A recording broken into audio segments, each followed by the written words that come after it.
Selamat pagi sahabat Hermina, bertemu lagi dengan saya Endan Rafida di acara podcast Rumah Sakit Hermina Depok. Masih bersama dengan Dr. Muhammad Bahtera, spesialis ortopedi. Dok, ini part kedua dok. Ya, dengan tema masih sama, yaitu jangan anggap sepele pengapuran di sendi lutut. Nah, sebelumnya tuh kita sudah membahas apa sih pengapuran itu dan apa sih penyebabnya gitu ya dok. Nah, sekarang saya mau tanya nih dok, untuk kesibukan dokter nih saat ini. Ngapain aja, terus bertugas di mana gitu dong. Ya, saat ini alhamdulillah tugas utama saya menjadi seorang bapak ya. Wow. Dan seorang istri, dari seorang istri. Anak saya ada 4, istri 1. Oh, istri baru 1 ya. Jadi gimana menjadi bapak dan suami yang baik buat keluarga saya. Yang kedua ya saya menjalankan tugas sebagai dokter spesialis ortopedi dan traumatologi. Sehari-harinya seperti itu dari pagi sampai malam ya untuk membantu masyarakat bila ada yang membutuhkan dengan keahlian saya seperti itu. Terus saya itu bekerja di 3 rumah sakit. Ya, rumah sakit pertama itu di Hermina Depok. Saya pagi di sini full timer dan sore saya lanjut di rumah sakit Mandaya Royal Hospital Puri di Tangerang. Dan selanjutnya saya lanjut ke rumah sakit keluarga kita di Curug Tangerang juga seperti itu. Jadi selesai tugas dari Hermina, saya lanjut praktek di tempat yang lain. Full ya dok ya. Full seperti itu. Alhamdulillah berarti. Ini dok, untuk sekian nih banyak rumah sakit ya dok ya. Kenapa harus memilih Hermina dok? Ya, itu juga menjadi daya tarik saya yang pertama ya.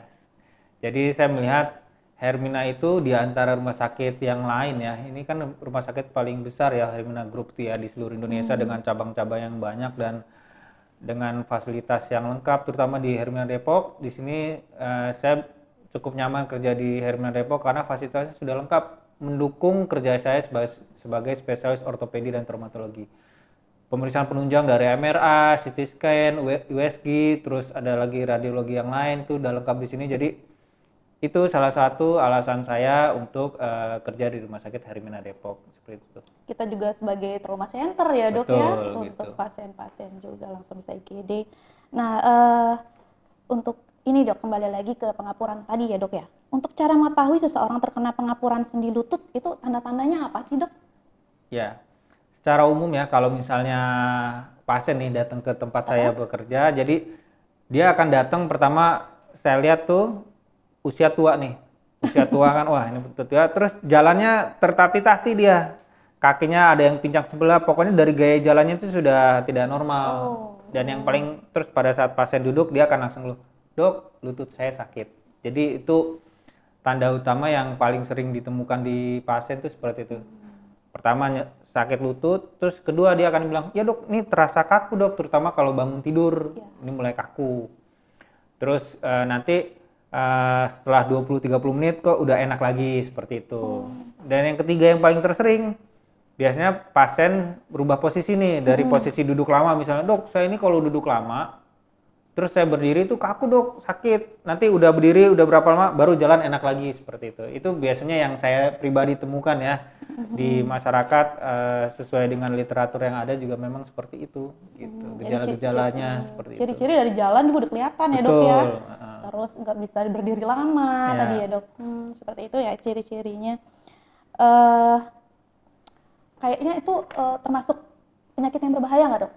Ya, kalau dari berbahaya dalam arti mengancam nyawa sih tidak ya. Tapi kalau misalnya berbahaya terhadap anggota gerak, iya. Dalam arti apa? Kan pengapuran ini ada 4 stadium ya.